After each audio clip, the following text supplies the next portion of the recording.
Февзия Якубов адына Кырым Mühendislik ve Pedagogika Университетіндеміз. Мында белі Кырым татар фольклорчысы Ожа Джафер Бекировның хатırasына бағышланған халық мирасы Cumhuriyet ижади ярышының қапаныш тедбірі кечірілі.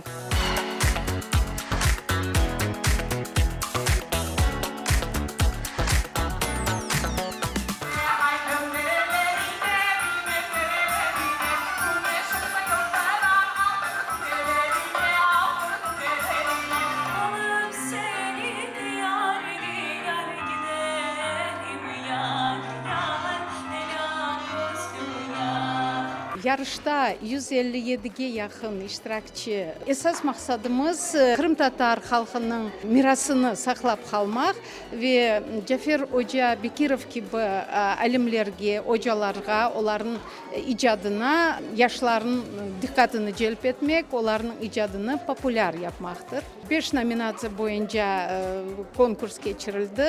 Bu hem Çin manilerinin icra etkenler için ayrı bir konkurs. Masallar, ballar, küçük ballar için masallardan bakıp resimler sızmak, edebi panorama, ilmi işler boyunca. Bugün men Çınlar ve Maniler nominasyonunda galibiye kazandım ve onun için ben pek kıvandım. İsfiyandan ve Maniler yerlerini icra ettim.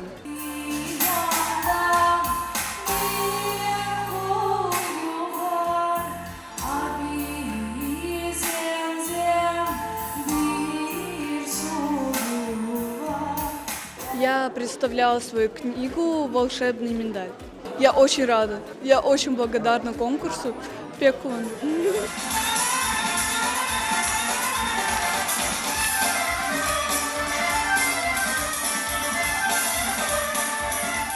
Мен Эдиге деген бір эпосыны seçip aldım. Ondan gayrı Cafer Bekirich'in Эдиге би деген эпосы бар. Ve оларны башка түрк тиллерде olgan эпосларнен, ona oşağan эпосларнен tanıştırdım. Bu taraftan iş yazdım.